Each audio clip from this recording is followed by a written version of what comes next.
as I start working in people, I won't require everyone to be sitting or not eating cookies or chips or anything else like that. You know, you're free to go about, do that, go up, get some water or something like that. Okay to do that. Let's see, is anybody else here a political scientist? Okay, I think I'm the token political scientist here, or so, just to kind of keep things. And yes, we're one of those sciences where it's not just a misnomer or something like that, or a contradiction in terms, or an oxymoron or something like that. You'll get to see how we use science, but also, as this conference is about faith, you know, faith in the college, the academy, you know, how the two of them connect. I'm also going to be working a couple things several of you have been saying earlier this conference, last night and today. So I won't stay too long, and these are names of students who worked on the research project with me. Most of them have fascinating stories in of themselves, but this is based on research that we did back in 2011 for a conference up in Birmingham, the Alabama Political Science Association. Moving right along, oh, this just sounds like next year's Intersections book, you know, Mythbusters in the Methodist Church. I'll start in that. Review the readings, delve into data, analysis for answers, and as Aaron pointed out, or as he did, I'm going to cite others from this conference and incorporate your works into mine. Anybody here seen the TV show Mythbusters from the Discovery Channel? My wife got me started on that. I remember one time she was watching this TV show, and I'm trying to put together my boring traditional lecture, and finally I looked at it and was like, "What are you watching?" There was all these explosions going on. "Oh, it's called Mythbusters, and look, they're testing whether potato guns work or not or something." And I thought, this sounds corny. I started watching it, and how they outlined everything, I realized, this is exactly what I do with fewer explosions. Actually, one time, a little story, side note, for my son's birthday, we actually created a potato gun that we fired. And I want to warn you, has anybody ever done a potato gun? You have a couple of you? It's loud. Oh, I didn't realize it was because I ran around to every door and knocked on all the doors in the neighborhood saying, "Please don't call the cops." You know, we didn't know it was going to be that loud or so, but we were using it against a piñata because it was a birthday.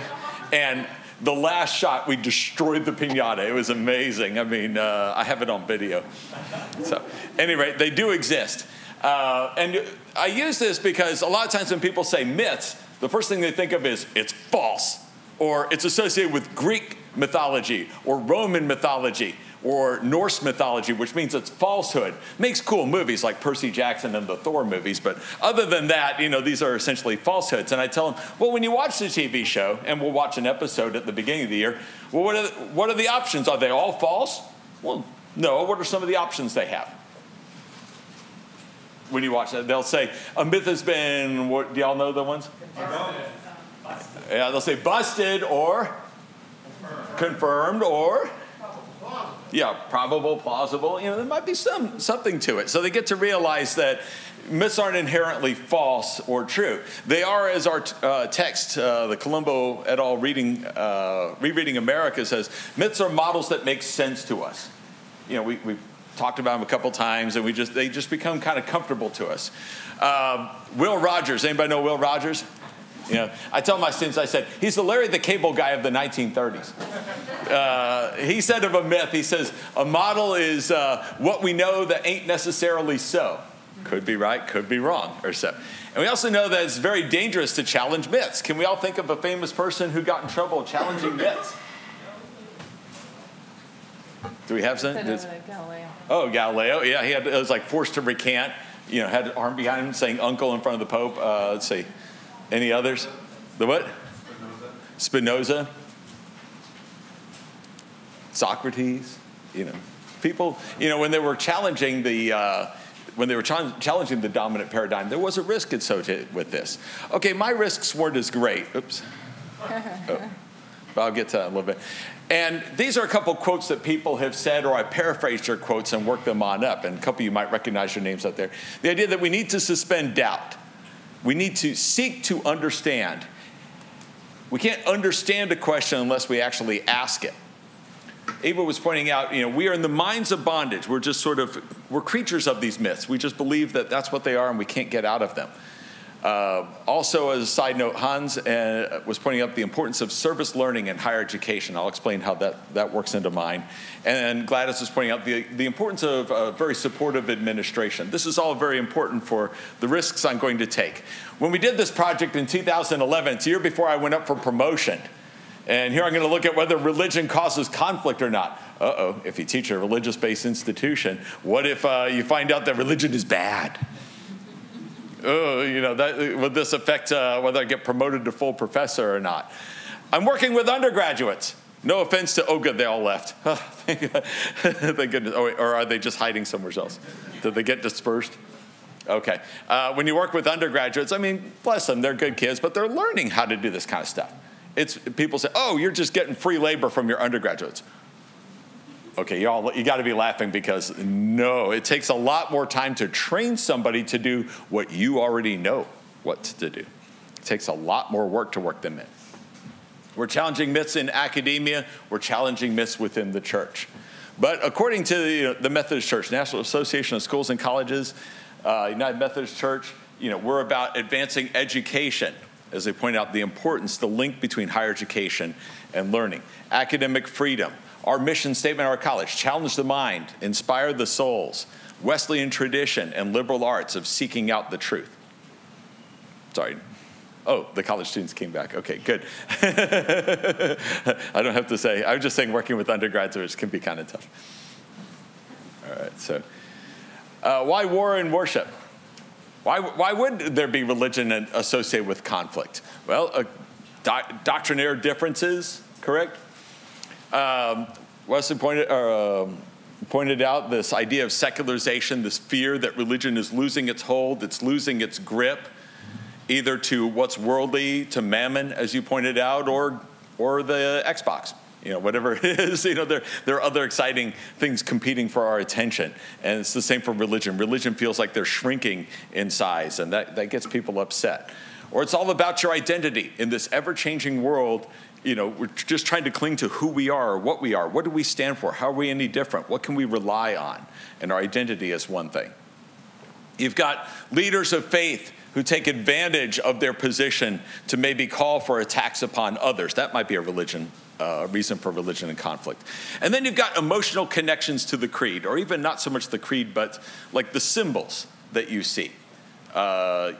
This holy relic is very important, or this saying or this phrase. Just think about the big deal about the NFL and kneeling over the Star-Spangled Banner, or when someone wants to burn a flag. There's this emotional connection to symbols people have. But that doesn't necessarily mean that religion and conflict is going to be the case. Perhaps our doctrinaire difference is really driving the conflict. Does some guy go into a Belfast pub and blow it up because they're having a debate about whether that's really the body and blood of Christ or sort of like a symbolic thing, or is this about virgin birth? Probably not. Should religion really fear secularization? I mean, are wars being fought because people are afraid that there's too much secularization? That they're losing that hold? I mean, you can fear secularization, but that doesn't mean you necessarily went to war over it. Are identities overstated, for example? How many of you have heard of Samuel Huntington's Clash of Civilizations? So no political scientist, but we all know that work too. He was pointing out that these incompatible identities are why we're fighting. And he'll tell us that that's where you're going to see a lot of the fighting. Well, let's look where they clash. The biggest fight should be the 8th Moroccan-Spanish War. Yeah, exactly. I mean, how many wars have they fought? I understand that next to Israel they have issues with their borders, but I guess Catholic Mexico and the United States, Protestant. When was the last big dust-up we had? 1845 to 1848 or so? Yes, I know China and India. Let's see, 1962 was the last war? Clash of Civilizations overpredicts conflict. Religious leaders. A lot of times people would say, I'd have students, Al-Qaeda's on a holy mission. Look, bin Laden issued a fatwa. Oh, is he a cleric? I don't know. Is he really a religious leader? We forget cases of Pope John Paul II leading Chile and Argentina to avoid a war over the Beagle Channel. We also forget cases like the one I was recently studying about Armenia and Azerbaijan, where Christian leaders and Muslim leaders have come down to prevent an all-out war over Nagorno-Karabakh. If anything, what role did Protestant leaders and Catholic leaders have in bringing about the Good Friday Accord? Oh, that timing must have been coincidental. Should have chosen Arbor Day, or something. And then there's the idea of religion appealing to reason. The Peace of Westphalia in 1648 ends the 30 Years' War, a religious conflict, and that's where we got the doctrine of sovereignty. But that's what all my students know. But what they don't realize is when you delve deeper into it, it was about trying to stop religious conflicts. That's why they even had the concept of sovereignty. All right, nobody's going to tell anybody else what to do in their own country. These religious wars, 100 Years' War, 30 Years' War, are killing us, literally. So to do the research, we looked at Calevi-Holstein's Peace and War, Armed Conflicts and International Order. We looked from 1648 to 1989. Chapter was too long to get into the second part of the book, which looks after 1989. However, if there's a sequel to Interactions and you want another book chapter, we can supply that information about what happened after 1989. Yeah, no, that's not commercial, nothing like that.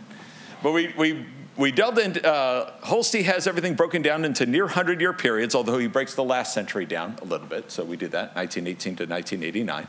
Looking at four sources of war issues. We boiled them on down. Holstein doesn't do this. We did this. Religion, real estate, riches, and regimes. And this is what they look like. So we were able to take this from his work. He does not do this. We built all this. Tried to look at all the war issues that he brings up and group them into these categories.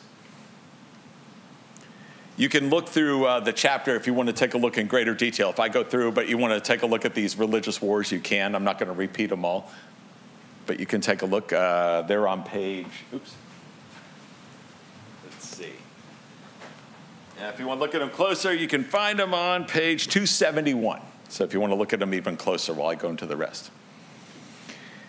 Here's what we find. Now, the first question I'm sure all of you are looking at is like, wait, how do you get 134% of a war? Well, wars are often fought over multiple issues. They're not usually fought over one thing. I mean, some of them we found 6 or 7 issues over a war. So this is, the percentages over here are if the war had any of the 6 or 7 or 4 or 3 was religion. Down here, you can see each little dot. That little tiny black dot over there is the percentage out of all the religious issues as a percentage of war. Look how much this was for religion. So it was not 0. But it's clearly 4th place. When we look at religious issues as a percentage of all conflict issues, religion is the one over on the left. None. Oh, I'm sorry. There were none in 1918 to 1941 in this tiny little nub. So you can compare the numbers and then look at others over resources, regimes, real estate. So analysis and conclusion. Religion is rarely a source of conflict. If it is an issue, it's usually a tertiary issue. How many of y'all heard of the Crimean War? Religious war? I think it was issue number 5 about pilgrims being able to go through the Ottoman Empire over to Jerusalem. So it was a tiny part of that war. Most of it was about territory and keeping Russia in check and resources. Middle East wars, I mean, let's face it, a lot of it's about territory and real estate or who controls what. I mean, the Jordanian Israeli part over Jerusalem and the disbursement of that is like a rare exception. Few of these religious wars were major wars. If you look back, it's not World War I, World War II are being fought over these. They usually tend to be scrapes between, I mean, they could be deadly, of course, like between India and Pakistan, but some of the conflicts that would last like in 1965, these are not the major wars. Although Bangladesh was a very tragic war, it was not one of the major wars, global wars. And most of the explanations of worship and war we couldn't find support for. Only the clinging to the emotional connections that seem to have an impact, the holy site. Thus, whether it's Crusaders or Israelis versus Jordanians in the 6-Day War, the spiritual, emotional attachment to Jerusalem for both sides. Some of these may look familiar. Remember Ibu Patel? How much time do I have? I can get back to these. If I have like 2 or 3 minutes? I mean, okay. Sorry. That's fine. You have about 5 minutes total. Oh, okay. Well, I won't take all of it because I wanted to, or who knows how long I'll go. But Ibu Patel last night talked about Michael Walzer. He talked about the need for homogeneity in democracy, that belief that you had to be monolithic in order to support democracy, except for the United States. we could be a rare exception. But what is the world? Homogeneous or heterogeneous? It's a very diverse world out there. Also, as Timothy Moore was pointing out, we know what, but we don't know how or why. I'm pretty sure I might have sold you all on the data, or, well, I'll find out in the Q&A. But you might not be as convinced by the theory, et cetera, so that might need some work. I think that's why we're presenting it here, so I can get some ideas. I'm not here to make you understand me. I'm here to understand. As Wesley was pointing out, the interfaith dialogue takes time. You remember that, the discussion, and somebody said, what about all this? Well, yeah, you have from whatever X BC, whenever we want to decide the world began, until 1648. That was a long time to put this together. Yes, I agree. There are a lot of people say, what about the Crusades? They were before 1648. That's for my undergrad students. But yeah, we had a lot of religious wars before then. But after 1648, they start to taper off. So yes, it does take time. Ken Anderson, great question. What does this mean? That's what he poses to his class. Well, what does this mean? Religion can solve conflicts. That's the implication. This myth of religion and conflict, however, is keeping us from using religion to solve conflicts. Because think about this. If there's a conflict, okay, we got to get the UN involved, we got to get states involved, got to get some secular leaders. Whoa, keep those religious leaders away because they'll start mixing it up. We've thought about it wrong. We've assumed this myth that religion leads to conflict, and instead what we're depriving ourselves of are the very people who can help solve the conflict. As Eva was pointing out, we got to challenge our complacency. This is a mission for all of us. We could always say, well, it's not our job. We're religion, and religions don't mix well together. We're going to cause conflict. No, now we know that religion can be a source of peace. We can't sit on the sidelines on this. This is not a spectator sport. We have to be the ones who have to step in and do something about it because we are the religion people, correct? And finally, let's start Mark Hanshaw. What can we gain from interactions with other faiths? World peace? Anybody seen Miss Congeniality? The beauty pageant contestants, what does they all say? What would you want the most? World peace. Except for Sandra Bullock says something about parole violators or something. But dare we dream this? Perhaps the reason we've been kind of frozen on some of these modern conflicts is we've assumed religion has done bad things and has helped spur on the conflicts. And we failed to realize how they can help solve them. Thank you very much. Awesome. Thank you. So we're going to do this a little bit differently and invite questions and comments after each presentation. So if there are questions and comments for John, please, let's take a few minutes to answer those now. I think Matthew is bringing, so I see 1, 2 over here. Thank you. His hand. Thank you. I really appreciated the contribution. And because right now I'm in an argument with a professor in business policy about a student paper that's talking about this sort of stuff. And so, trying to respond to you, like, instead of busting the myth, asking what interest does the myth serve? And it seems to serve the interests of, for instance, if I can continue to believe that religion causes conflict, then I can continue to, say, make a Muslim ban because they're causing, right? Islam causes this. So it doesn't necessarily serve, so I wonder how you could reframe it to address that. Because I think that what you're saying can address it, but you're advocating for, let's make use of religious leaders, and I want to try to twist what you're saying to address somebody who's using the myth to bully religious minorities or religious others. Oh, boy. Actually, by the way, the reason I told this to undergraduate students last week when I did the presentation, I said the best thing we can do is get good critiques and comments about our work. If everyone just applauds and nothing is said or they just ignore you, that's devastatingly bad. So I appreciate the comments. That's something I hadn't considered. I'm trying to think of, it's a well-known atheist, and he's so well-known I can't think of his name. I'm blanking on his name. I've assigned him to students. His name is just not coming up. I didn't think I'd have to bring him up. But he actually points out that religion is dangerous because everyone wants to make it homogenous, to create world peace. And it almost becomes like the Colt 45 peacemaker. After it's employed, the world is, or everything is a lot more peaceful. The other guy's dead. And so he says that this is what's spurring on religious fight. I was responding to Tom Petty, not personally, but Glenn Beck picked it up, and so I had a conservative student who's like, "Oh my gosh, you were on Glenn Beck last night." And I was like, "It was? Maybe I'm like the Anglican pastor who fell asleep in the sermon. Like, when was I on Glenn Beck?" But he was citing the work, and I was critiquing this well-known atheist. So if I can find it or so, I'll let you know. But Tom Petty was citing this person saying religion leads to conflict, and I was responding.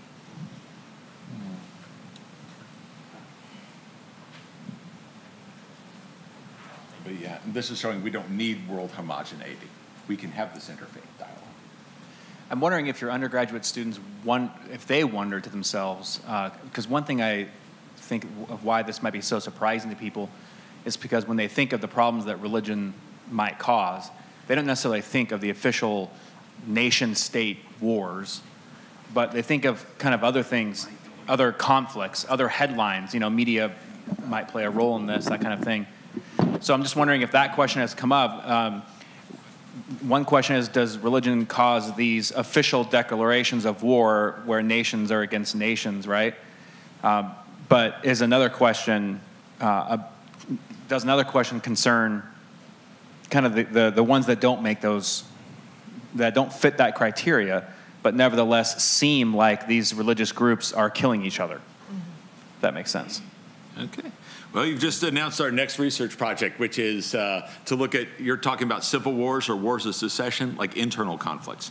So we found they got rid of external conflicts, but you could still have some internal ones. Okay, that's a good research agenda item. Thank you.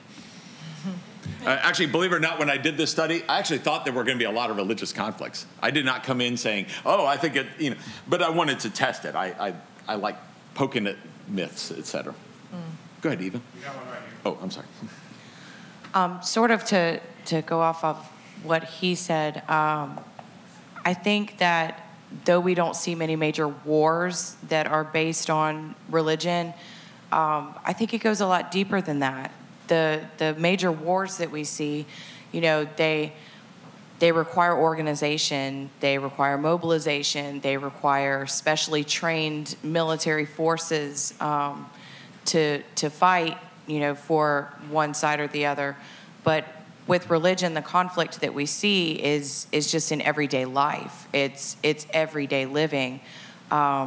Nabal has shared with me several occasions where she has been singled out and bullied just because of her religion and because her religion is obvious. And I think that's something that we really have to consider, that religion has caused quite a bit of conflict as far as homosexuals trying to get equal rights and people using religion against them. The whole LGBTQ community has been oppressed because of religion. We see immigration right now becoming a huge issue, and the religion of Islam is being used to fuel that fire just because ISIS uses Islam to further their platform.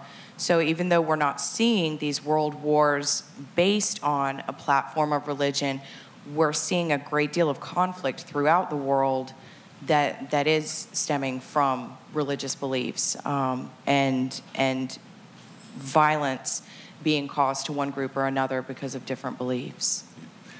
I'm the father of a 14-year-old girl, and when she went up for confirmation in the Methodist church, I'll admit my wife joined the Methodist church when I did, when we moved down to LaGrange in 2001. She joined 2 years later. She had not been part of a faith.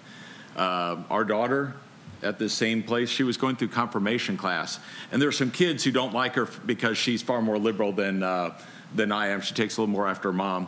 And these kids were trying to basically bully and intimidate her and get her kicked out of confirmation classes because, as they put it, she was reading Harry Potter, and that's devil worship. And while it may, you know, we're all laughing like, God, it's such a ridiculous argument. She almost left the Methodist church as a result. She was just so traumatized. And I had to go to the, they were also at her school, so that's how they knew what she does in her spare time. You know, we had told her not to bring them to church, just to keep things copacetic. And So at any rate, I had to go to the head coach, and Valerie looks up to him, and I said, hey, Val's getting intimidated and bullied, not here where it's under your domain, but at a church. But the kids are here, and they're using this against her. And he's good old boy Southern, And yeah, he was there to protect my daughter, and he put the fear of God into them, or something like that. And they backed off, but it was very important because my daughter almost became one of the non-affiliated. And she now works the tech. She's kind of like Elle working back there. She does the tech, because she's also a theater major. She knows how to do that. She contributes to the church now. But it was this close. And yes, that is an everyday life conflict. Well, I wanted to say that I'm getting that, even if you're talking about religion not being the cause, but world history shows us that often, I don't want to just that religion, among other issues, are used as an excuse for war. So when Pope Urban decided to call the First Crusade, he said to the knights, stop killing each other because they were practicing their fighting. That's all they wanted to do. And so that the winner killed somebody. He says, okay, instead of killing each other, why don't you go over there and kill the Muslims? And with his eye on empire. And even Constantine, with his eye on empire. And so he uses the Christians in a way, claiming he saw the cross in the sky and all of that, to then bring in these people on his side. So I would think that even if it's, we could say religion, we can say any number of social issues, to mobilize people and to mobilize our consciousness so that they can support the war. But over and over, and by and large, and your chart shows that, it's about resources. People go to war to get what other people have. And so I would just say, since you're asking for comments on your presentation, that not for religion, not because of religion, but religion as an instrument to mobilize the consciousness of people so that they could support you while you're doing something else. Oh yeah, the goal is, and this would answer both of your last questions. This is about the idea of religious leader, if they are a religious leader like a pope, but thinking about territory and expansion of power and resources. This is about a regime trying to have political control over the people who live in an area. It has nothing to do with religious doctrine or this is what we're called upon. And it's the point you were making earlier today about the story of Joshua and slaughtering people in cities. I remember, I'm not a religion professor, and that's the thing that always got me to struggle the most with religion is how could God's people go through and butcher some Canaanites just because they were there? And I keep thinking of the line of like God says, I will deliver your enemies unto you. That doesn't mean slaughter them, does it? I mean, you're called upon, I will have your enemies fall before you. That doesn't mean that you're going to kill them all. And maybe that's how Joshua interpreted it. I don't remember Joshua having a very happy ending afterwards. Not saying he was killed, but it didn't. I think all the killings didn't make him a better Christian in the end. All right, thank you very much. I'm going to move us on to Dr. Henshaw's presentation, and I'll let you. All right. So I'm using some slides here because I guess I could open this presentation by quoting Monty Python's Flying Circus and say, now for something completely different.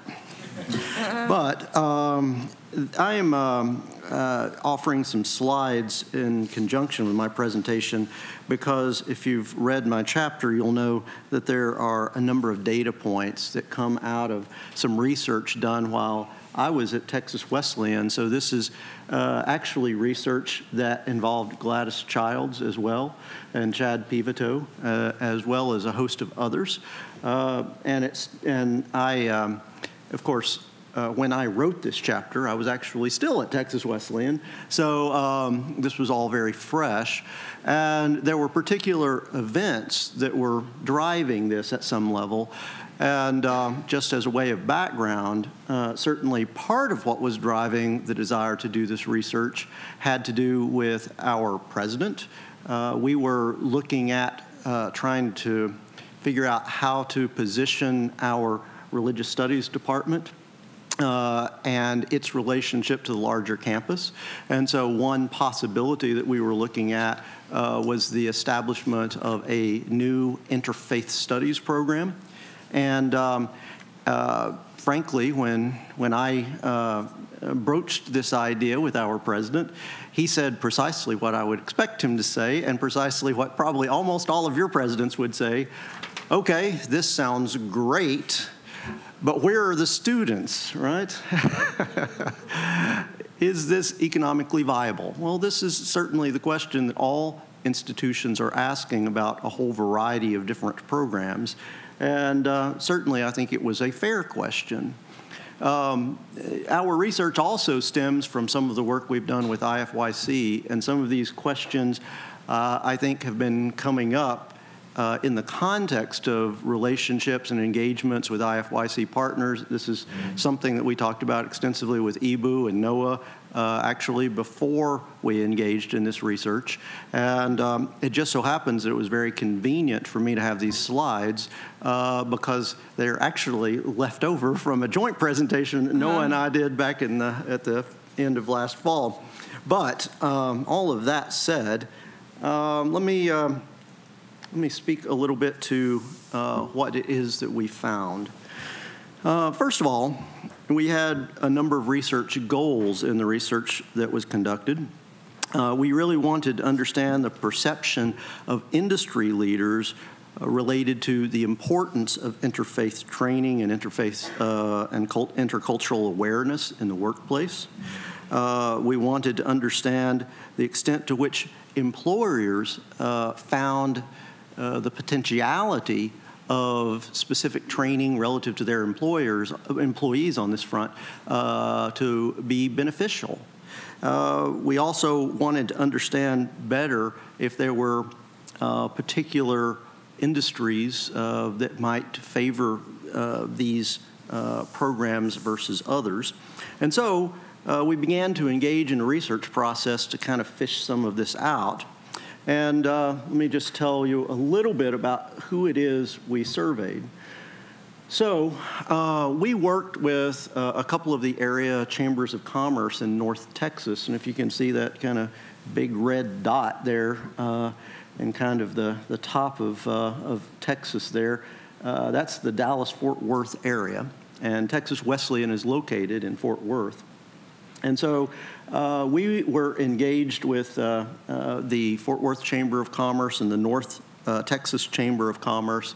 And essentially what we asked them, we explained to them our research project, and we asked them if they would be interested in being partners, and they were actually quite interested, very willing to share with us members of and individuals within their membership group lists in order to conduct the survey.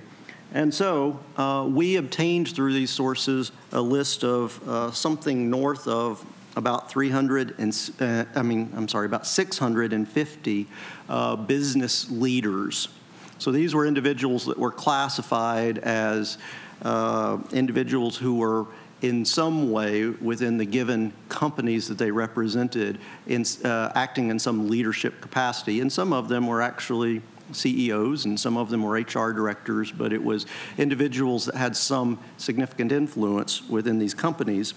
And so we reached out to these business leaders, and I think much to my surprise, we actually had a relatively good response. If you know much about these surveys, often you don't get a huge response to these things, but out of that 650 that were on our list, we had 118 that responded to our survey, about an 18% return rate, and we thought that was pretty good.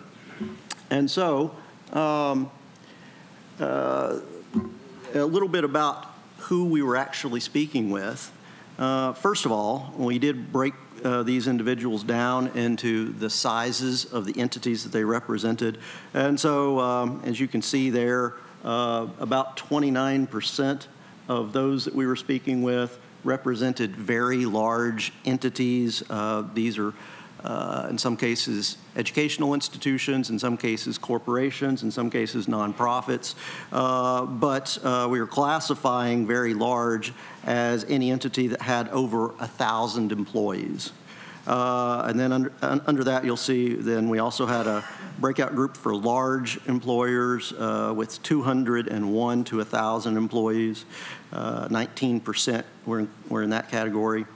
Medium from 50 to 200 employees, and we had 18% of our respondents that fell into that category. And then our small employers, which were employers that had less than 50 employees, and 32% of the respondents were in that group. And going forward, you'll see the industries that were represented in this sample set. And of course, the largest industry represented was education.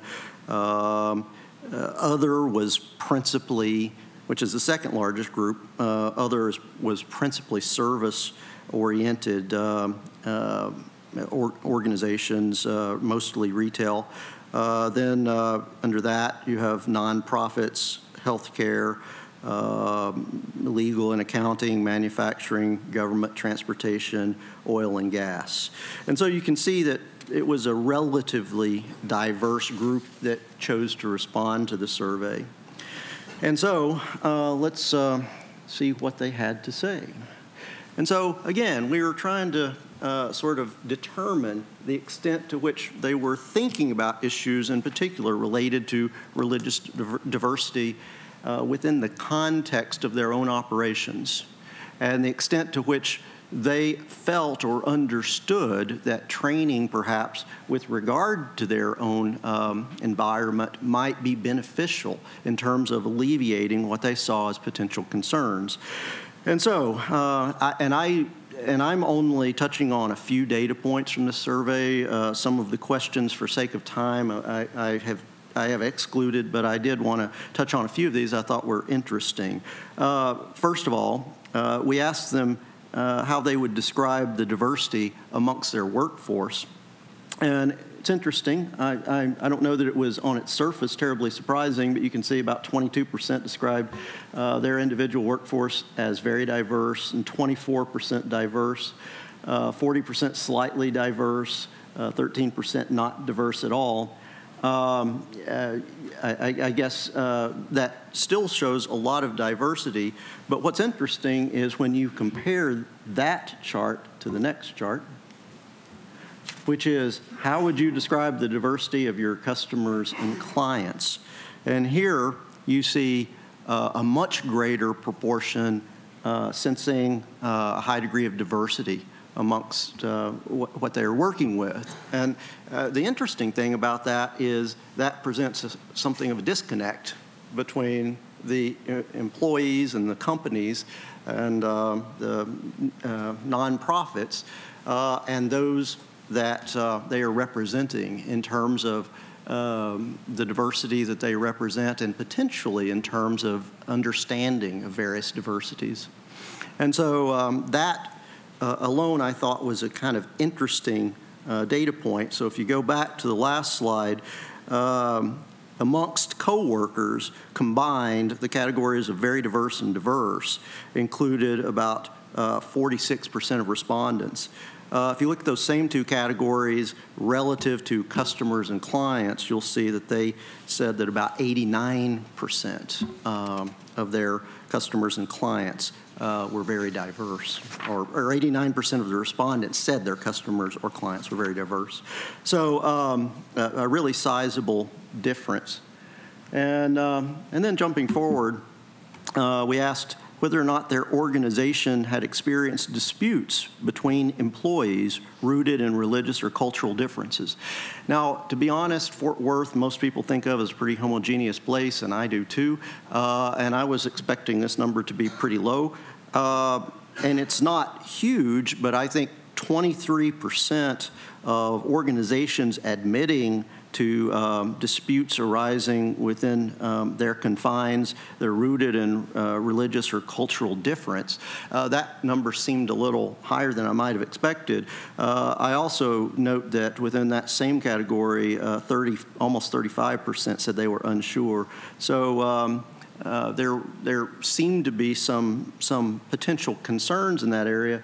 But then when you jump to relationships between the entity and its customers, you'll see that actually when asked the same question about customers or clients served, whether or not there had been actual disputes rooted in religious or cultural difference, 40% said yes. So a larger number, and then another 30% were unsure.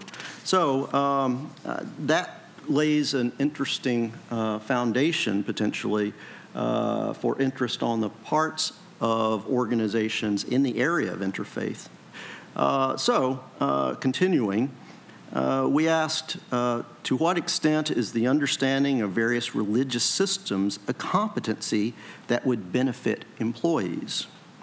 And this number I found particularly interesting because of the managers and industry leaders that we surveyed. 71% said that they thought this would be extremely helpful, while another 21% said it would be somewhat helpful. So there does seem to be a real awareness about the interest in such programs and the potential of such programs to make a difference in terms of the environment of their workplaces. So that was interesting. We went on to ask whether or not these various companies and organizations that were being surveyed, whether or not they provided diversity training to their employees. 56% said yes, 39% said no. I was actually a little bit surprised that about that 39% number. I assumed that at this day and age, almost everybody was providing some form of diversity training. But when we couple that with this next slide, if you receive diversity training, how would you describe it? And only 25% described it as highly effective. If you combine that with the previous slide, that means that about 60% were trained, and of those that were trained, about 26% found their training highly effective, which means that about 15% of individuals appear to be receiving diversity training that they feel is adequate, or their employees are receiving diversity training they feel is adequate, which potentially creates an opening, a space for institutions, perhaps, to be the entities that could come in and fill some of these gaps. At least this is certainly what we were deriving from some of this data. Just moving on for the sake of time. And so we asked the same respondents this question: would you be interested in a program designed to provide skills to help employees resolve conflicts or challenges rooted in religious or cultural difference? And here, the numbers were quite strong. The vast majority said that they would be interested in offering or engaging with such programs at 73%.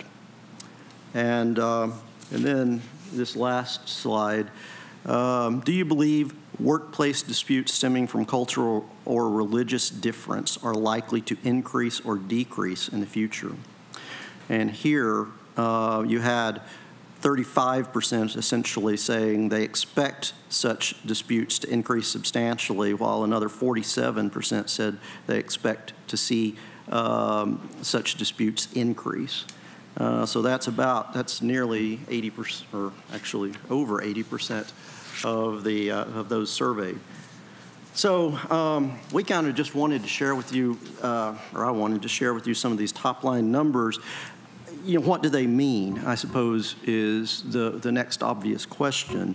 First of all, one of the things I would say is the data set is pretty narrow, right? It relies on one region alone, And one of the things that I think would be useful potentially is if there was some engagement across institutional campuses to expand this data set so that similar surveys could be conducted by other institutions to give us a kind of a broader and more representative cross-sample that could help us understand whether or not these potential trends that we're seeing in this data set, whether or not they seem applicable to other regions of the country and to other industry groups. That certainly is one thing we need to recognize.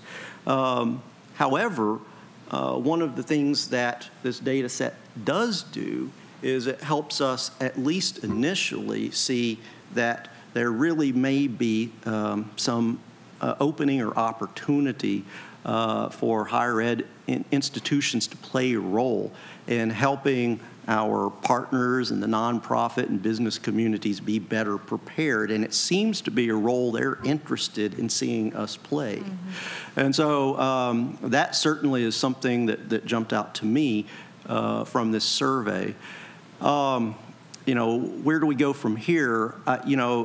The opportunity to gather groups like this, I think, really can lay the foundation for moving forward in some of these sorts of conversations. I know even Ibu and I have talked about how the expansion of this sort of research could help us in terms of envisioning and providing grounding for new programs at institutions at other locations. I will tell you this from my own experience. When our president saw this data, his reaction toward the idea of the establishment of an interfaith studies program changed markedly. And, I think for me, that told me a lot because presidents, I think, in most institutions today, there are some that are exceptions. There are some that are very sound physically, but presidents in most institutions today feel enormous economic pressure. If we are going to be able to expand what we're doing, I think it's critically important that we be able to make the case for that expansion. And this sort of data, I believe, can help us do that. Now, I will admit at the tail end that there is a question that arose in my mind that stems from some conversations that I had earlier with Mark Forrester. And that question is this. In reaching out to business groups for this sort of engagement, and if this is taken further, sort of working with them to fashion programs that meet their needs in the sort of corporatization of our society and the corporatization, frankly, of our institutions. How difficult will it be to maintain the integrity of these programs? I think that's a legitimate question and probably one that needs to be asked.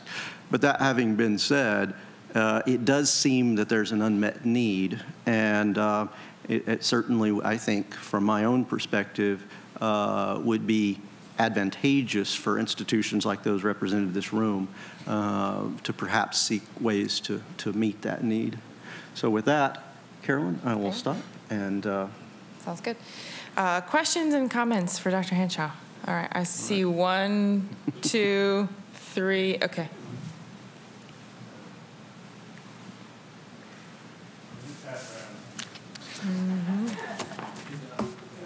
I was thinking about the kind of structure of this study here, and wondering if coming at it from the bottom up might be more fruitful. I'm just thinking about labor unions organizing, and if that would be a way to maybe, one, get a better picture of what's actually happening in organizations, businesses, and also that seems like just a really fruitful area for connecting across differences, religious differences, and avoiding some of the exploitation that often happens in those situations.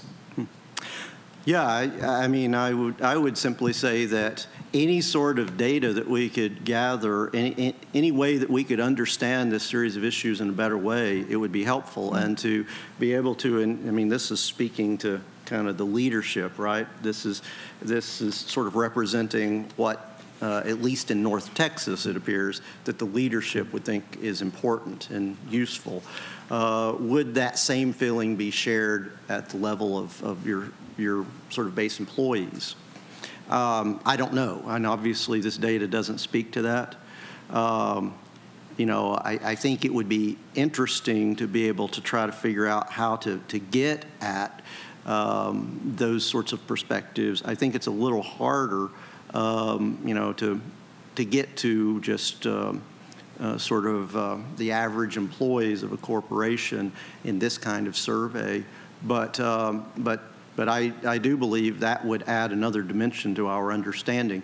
But I will say, and I'll be honest with you, you know, I think the reason we were interested in this survey and the way it's structured, and I think there's some utility in this perspective, is that, of course, we would understand at Texas Wesleyan, if we were going to try to put together such a program that responded to these observed needs, that we would want to make sure that, first of all, we were representing the interests of those who ultimately would be steering their employees and potentially even paying for their employees to participate.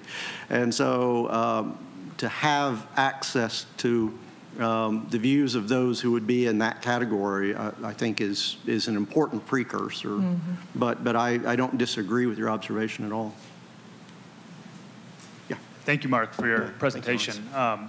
I know we had corresponded months back about employing your study in the Twin Cities, Minneapolis-St. Paul area, and I'll give you an update on that later. Still interested in that. But I'm curious if you had, and forgive me if you mentioned this already, but if you, on your team, if you had business faculty involved for your business school, and if you did or didn't, I'm curious what their response was to a program like this. You know, faculty in business management, leadership courses, and divisions like that.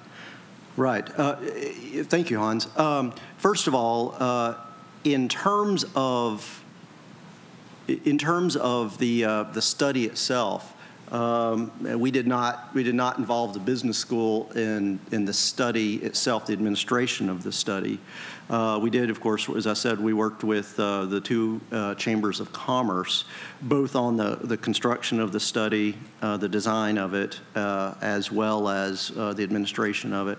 Of course, in terms of the actual program, the intent, and in fact, this is all sort of in process now, but the intent of the structure of the program is that it would involve, you know, the program that would come out of all of this, from this, all this data, that the program would involve the business school and would include components focused particularly on leadership. So these would be areas that we think would be very important in a program addressing needs around what you know, our partners are saying that they might want. But on the front end, in terms of just the administration of the project, we did not. Yeah, thanks, Hans. I saw someone else. Just add. Yes. Oh, go ahead.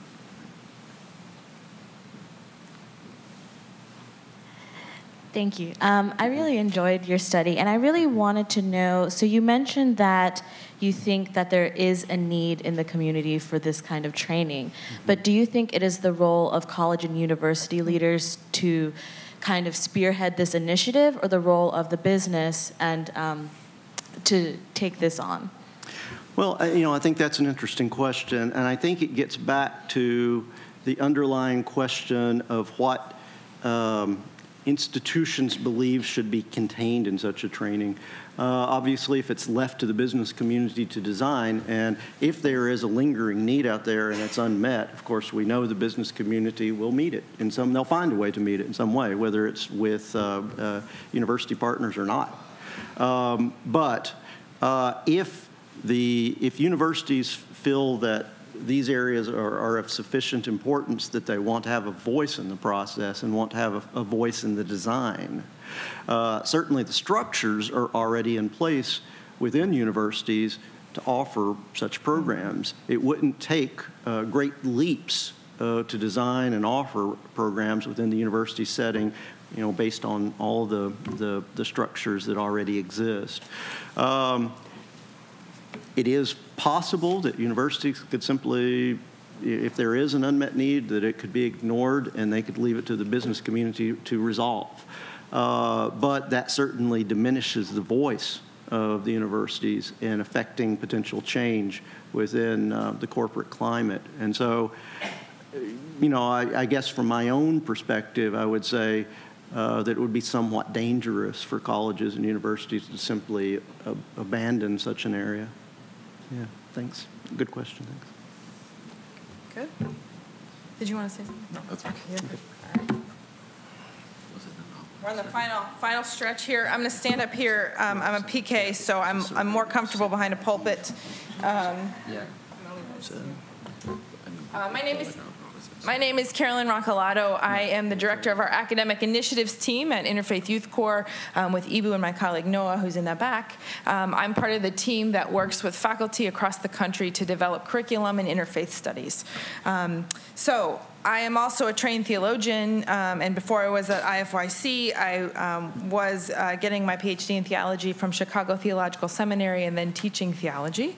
I'm also United Methodist and grew up in a family where my mom is a United Methodist minister, my dad is Roman Catholic.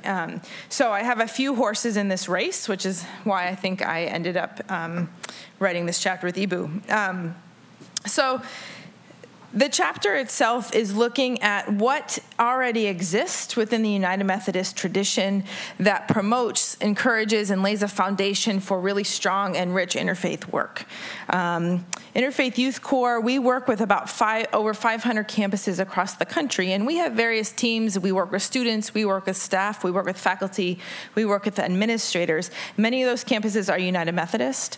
We have seen that percentage-wise, United Methodist campuses tend to have strong interfaith work compared to other sorts of campuses. So one of the questions that I took up as Ibu and I thought about this chapter is why is that? Why is that, and also how can that grow? So just out of curiosity, so I know a bit more, how many folks in the room by raise of hands are at a United Methodist institution? Just so I have a good sense. Okay. And how many of you are in a faculty role? Okay, and how many of you in a staff role? Okay, and how many of you in a student role? And how many of you in an administrative role? Okay, good, thank you. That's actually a really good equity across those roles, so that's really helpful. So college and universities across the country are diversifying. It's something that we use Peter Berger's concept of pluralization to talk about it, which just means that we are coming into increased contact with increased regularity with people who are different from us. So you don't have to go out looking for difference. It comes to you, as so many examples have been shown over this past couple days.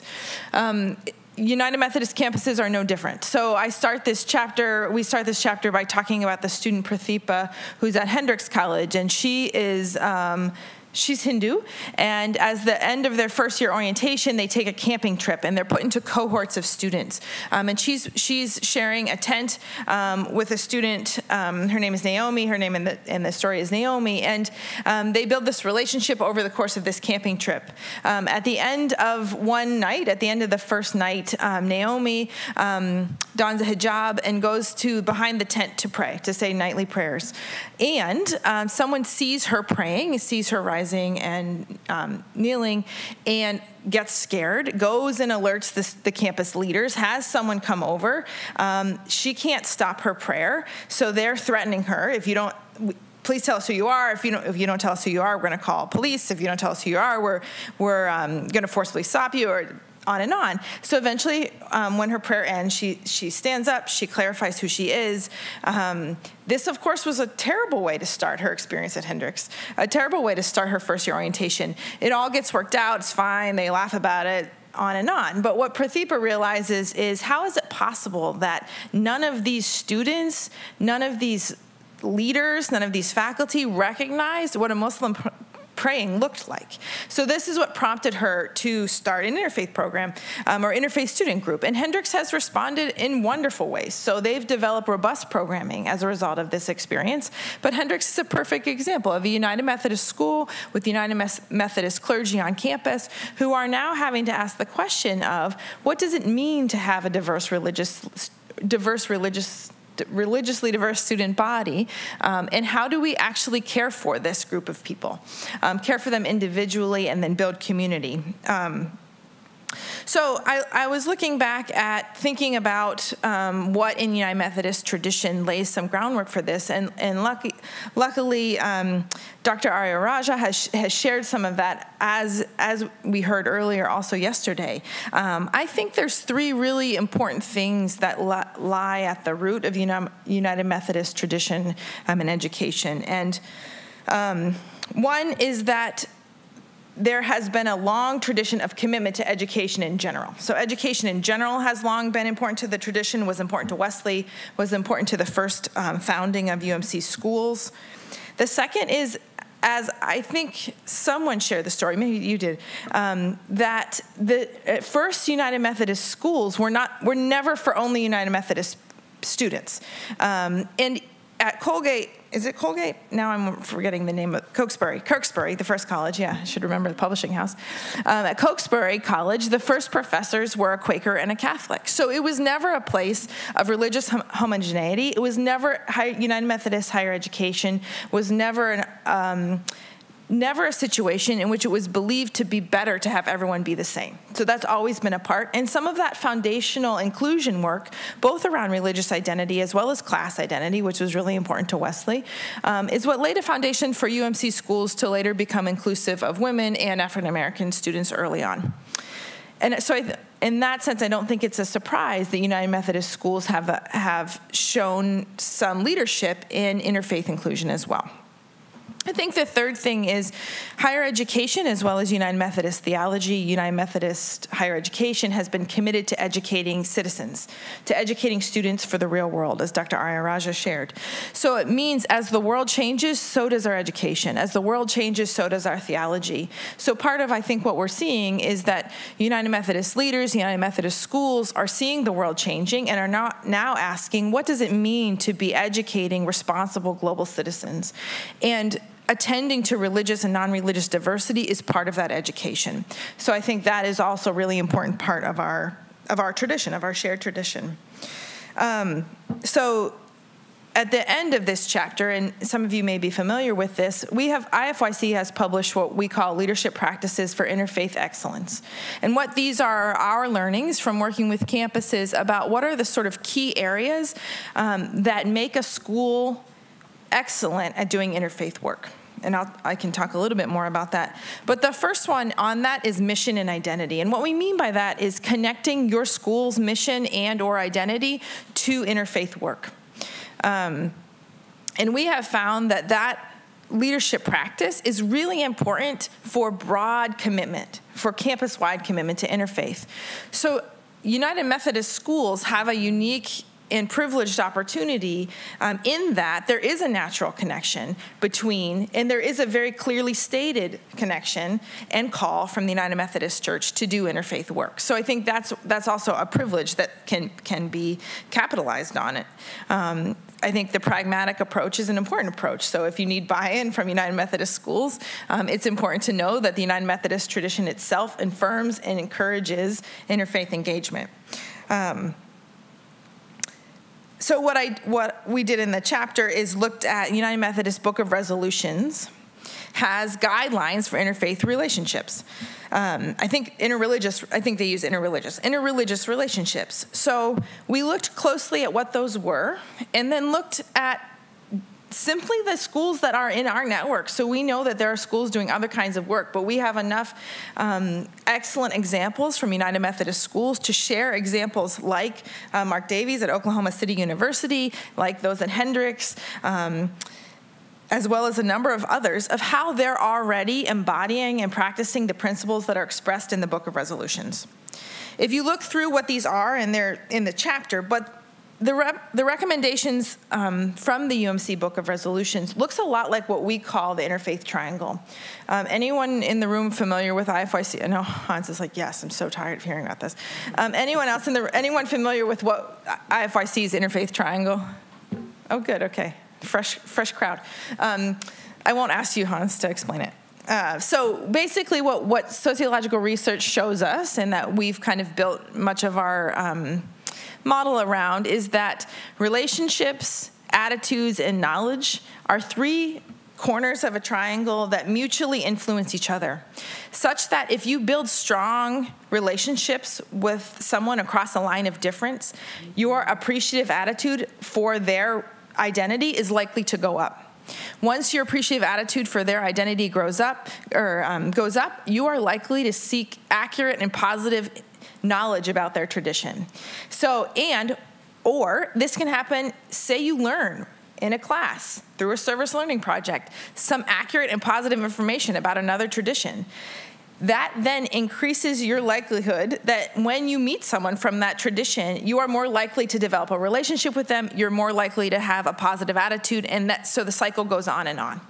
So in many ways, the United Methodist Church's Book of Resolutions is talking about how is it that we build healthy, long-term relationships, not just between individuals, but between communities, such that we are able to continue growing in knowledge. And I think one of the things I was struck by as I was looking over the resolutions as well as the social principles is that the United Methodist Church talks about interfaith as valuable in and of itself. So it's not a value because of its end game. So it's not, as has been said, it's not that either this is just good for our own spiritual enrichment, nor is this just good because we're doing service for others, nor are we trying to convert anyone. It's saying there is value in the relationship itself and in cultivating that relationship. So we look at examples of how campuses are doing that. Then in the last part of the chapter, what we look at is we go back to our leadership practices, and if anyone wants to talk more about those, I'm happy to do that, and look at what these leadership practices suggest for ways United Methodist campuses can deepen, broaden, and strengthen their work that we're doing. So we're looking at mission and identity work. So how can your campus expand and be clear about being United Methodist, doing interfaith work because you're United Methodist, not doing interfaith work in spite of United Methodism, or not doing interfaith work instead of United Methodism. We look at public identity. What does it mean that you are demonstrating to the community, to the church, to the students who are coming, that this is a commitment on your campus, and that whoever comes to this place is going to know something and experience something of religious diversity in that place. We look at campus-wide strategy, so thinking broadly about your campus of how to integrate the co-curricular and the curricular, how to make sure that your staff and your faculty have some competencies in these areas. We look at accommodations. So how can you ensure that your campus, that students, for example, who are Muslim and are observing Ramadan have food after sunset? How do you make sure that students who are Shabbat observant have a non-electronic key to get into their dorm? Those sorts of things are what we mean by that. I'm going through the leadership practices. Academic priority. How does interfaith get incorporated into the curriculum? How is it showing up in your coursework? And not just in a religious studies course, and maybe that's not the best fit for your school, but how is it showing up in your first-year seminars? How is it showing up in pre-professional preparations for nursing? If you have a pre-professional program, what do your nursing students need to know in order to go out into the world that we live in now? I think Mark's research is a perfect example of this. Businesses need people to know stuff about religious identity. What am I on, 5? Okay, 6. Student leadership, is that right, Noah? Okay, student leadership. So students are really important, and a movement takes hold at a campus because of the work that students do, and to the degree that campuses are for students and for student learning, we recognize that has to be a part of the work that you're doing. And also, as the examples, I encourage you to look at the examples, because we have some campuses where they're relatively, I think it's Nebraska Wesleyan, a very homogenous campus.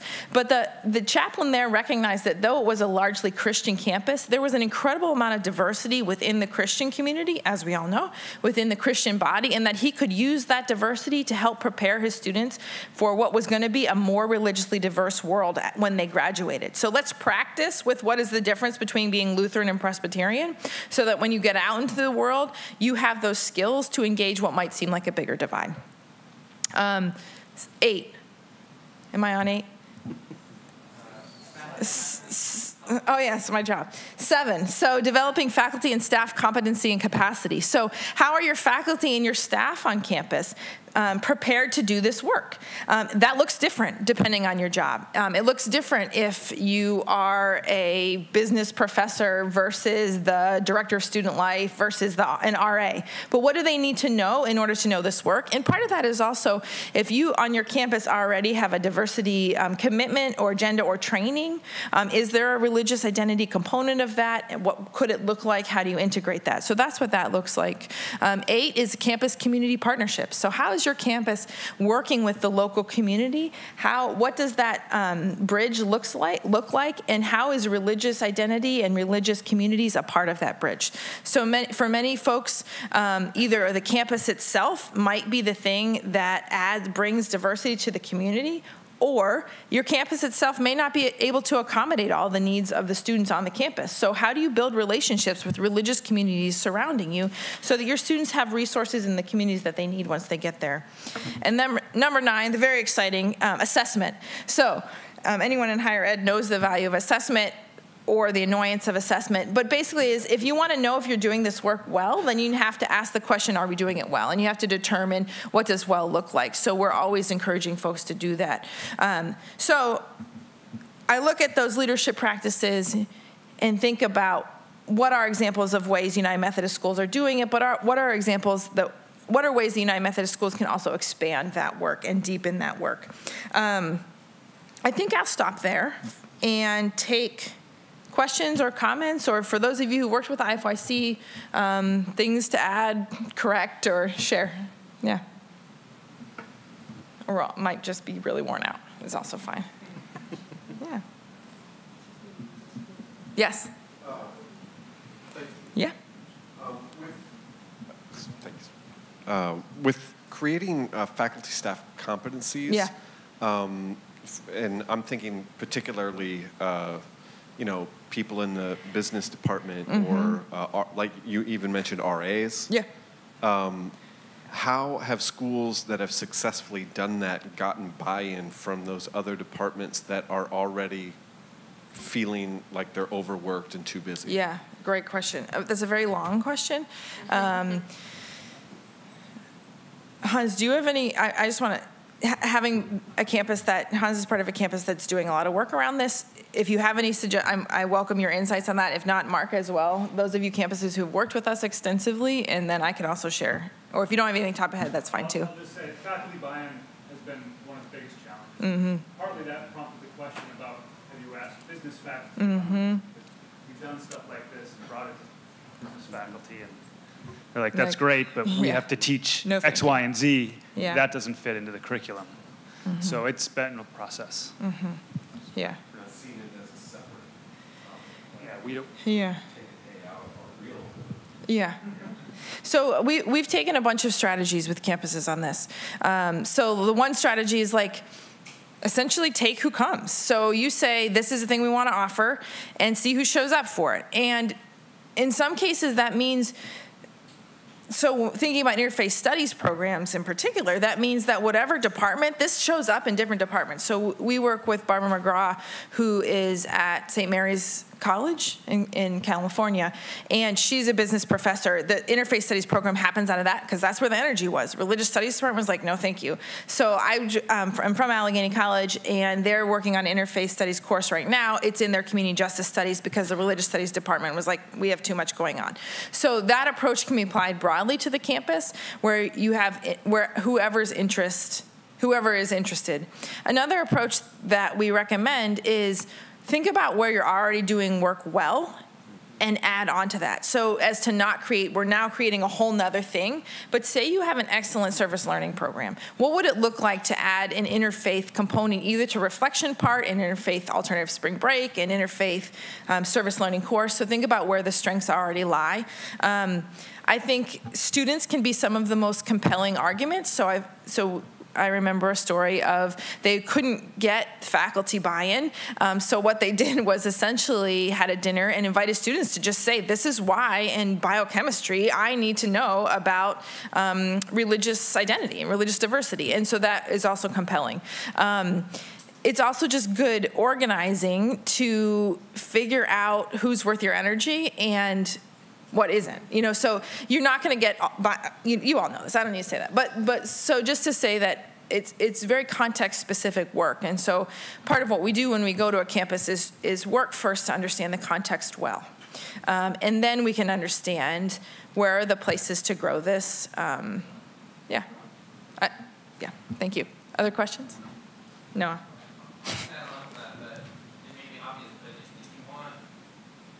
If you want folks to do more work, it's helpful to pay them. So one of the things that IFYC does is we give out a lot of grants for folks to do this work because, as Ibu said last night, it's really hard. You're asking people to develop new competencies. That's additional effort. That's additional work. People should be compensated for their time and energy. And so we're trying to help create among both directly through IFYC and in the broader higher ed ecology, sort of a philanthropic community that recognizes this is important. People who engage in this should be compensated for their time and effort in doing it. So if you have specific questions about grants, this is the shameless plug part of the portion. If you have specific questions about grants that IFYC offers, you can ask either Carolyn or me. Mm-hmm. Applications due April 15th. I'll add on to that. We did receive one of those grants, and then we divided it up and offered mini grants, and that nice. A way we got great. Faculty to maybe I can do that. Great. Thank you. And they did a wonderful job. Thank you. I saw another hand before Noah's. No? Yes.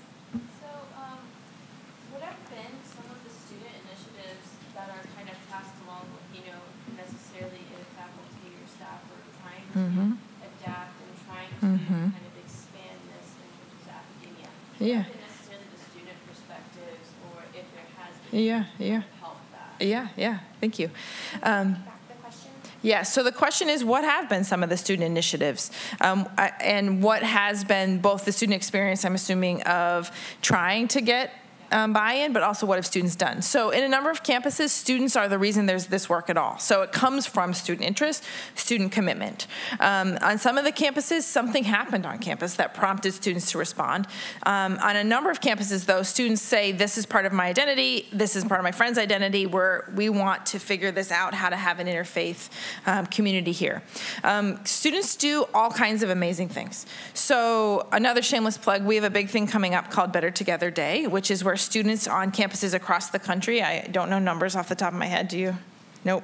It's a lot of students, so many, on campuses across the country, all do something interfaith on a particular day. So some of the things we've seen students do: host regular dinners where you are, you either have sort of a, what's the value, how does your tradition celebrate with food? Or you have dinners where it's like, this month we're going to talk about what Diwali is. And, or they'll have students will put together a group that does regular service work, but always does it with a interfaith reflection component. So to think like, we're going to go work with Habitat for Humanity, for example, we're going to come back and talk about what from our own traditions motivates us to work on hunger and homelessness issues, for example.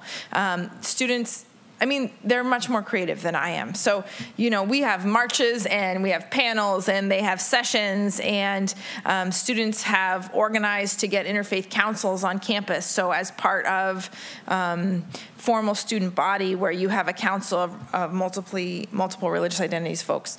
I'm happy to share with you the resources we have a whole student resource page. So yeah, thank you. Yeah. Other questions? No? Okay. Matthew, where are you? I'm right here. So are we good? Noah? Do folks want a break, or do you want him to power Do you want to break or to power through? No, no. Okay, I won't do that. Yeah, thank you. Thank you, Bill. Thank you. Yeah. That was good. All right. I think we kept ours good. We did a good job, right? So this is a precarious position to be in, to stand between a room of people who have been in this room for 8 hours, and to borrow a phrase from earlier, everyone's complete and full liberation, which I think means leaving this room and getting dinner and going on with the rest of our lives. But I was asked, and thanks to Mark and to Matt and to Tim, I was asked to give some closing reflections and pose some questions to sort of bring out the day or close the day as we all go home. I think Matt's specific instruction was ask them some questions that are going to wake them up at 2 a.m. thinking about it. I will say, I hope that you're sleeping at 2 a.m. I know that I will be. So my name is Noah Silverman. As is probably already clear, I work with Ibu and Carolyn at Interfaith Youth Corps. My specific title is Senior Director of Learning and Partnerships. I don't really remember what that title is because my real job is just to follow Ibu around and clean up the messes that he leaves behind. So that's part of what I'll be trying to do here. But it's a somewhat interesting choice to ask me to give the reflections for this conference because I'm not an academic. I'm not a theologian. I'm not Methodist. I'm not even Christian. I'm a religious but not spiritual Jew who does, and I can say more about what I mean by that phrase at another time, who is a professional interfaith organizer. So it's most of my reflections and questions will sort of come from that place. The first being that, as my father, the psychiatrist, would say, you all have some issues, which is good because they're interesting issues. So one of the things I sort of organized these somewhat associated with the sessions that we've had today. So one of the questions that was popping around in my head coming out of the first session was and last night as well, there seems to be a presumption that there's a lot of intellectual and theological work that we need to do in order to have genuine interfaith encounter. And my sort of like reflection question is it really that hard? Is it actually really that hard? And I'm being provocative and somewhat snarky because it is, but I think those of us who are sort of prone to intellectualism, and I will include myself in that category, have this presumption that not just ourselves, but that other people think our ways into new patterns of acting. And one of the things that I've learned as an interfaith organizer is that more often people actually act their ways into new patterns of thinking. So does a complete theology of religions or does an articulated question or predicate or whatever really need to precede the interfaith encounter? Or does the interfaith encounter actually generate the questions and the reflection and the theology? And obviously it's a dynamic and obviously it goes back and forth. But one of the things that I was thinking about with Eva's story is when all these folks in New Orleans after the Civil War were confronting this civic question that was in front of them, were they asking themselves questions of the theology of religion, of what are all these other folks, and what do I really understand what you mean, and can I, as you know, a American Jewish businessman, really understand what the slave experience was? Or are they just sort of saying, like, there's a need here, and we have to work together to get this done, and maybe some of that deeper encounter comes out of that experience, and maybe it doesn't. And how much does that even matter in some cases if the work is being done? So that's one question I wanted to pose. The second, and I should acknowledge that I'm stealing this from my friend Anant Rambachan, who's a professor at St. Olaf College, and he actually first said this I heard him say this at a World Council of Churches conference on interfaith work, and I'm now wondering whether Dr. Ayaraja was actually maybe there in the room and we never encountered each other. But he gave a keynote address in which he said that at the same time that we need to be incredibly indebted to the history of Christian ecumenicism that gave rise to the interfaith movement. I mean, that is sort of the history of how we got to interfaith dialogue, was this outgrowth from Christian ecumenicism. What would it look like if interfaith work had originated from a different tradition? Like like let's do that thought experiment. Like would there be the same concerns in an interfaith movement that's origins was in Hinduism or in Sikhism or in Yoruba? Would we ask a lot of questions about the theology of religions, or would we ask different types of questions? What types of questions would we ask? How would we organize our interfaith conferences? Would they be organized around books? Would they feature panel presentations? Would they feature respondents? Would they be dominated by white men with beards? So I think, again, I say these somewhat provocatively, but I think it's an interesting thought experiment of how do we both recognize and wrestle with the great indebtedness we have to Christian ecumenicism and that intellectual tradition, and also figure out how we can maybe at least glimpse what might be outside of that. That's my second reflection. The third is, what is the difference between an interfaith practitioner and an interfaith leader? And is that a distinction that matters in our respective contexts? So this was prompted by some of the discussion in I think what was the third panel.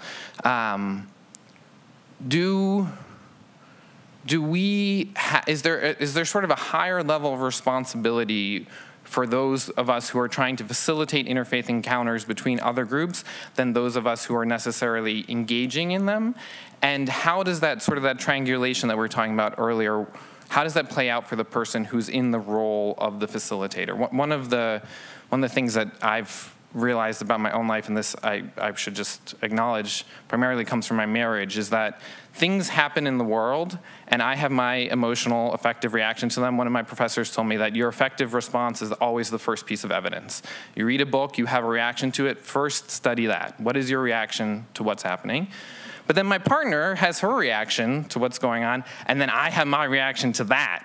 And that's where the action is, right? So I think there's some analogy to interfaith work, and I think that's part of what we're beginning to talk about a little bit with the triangulation is if you're in the role, if you've either implicitly or explicitly assumed some responsibility for facilitating an interfaith encounter or creating the conditions by which an interfaith encounter can take place, what is your responsibility and what is your role?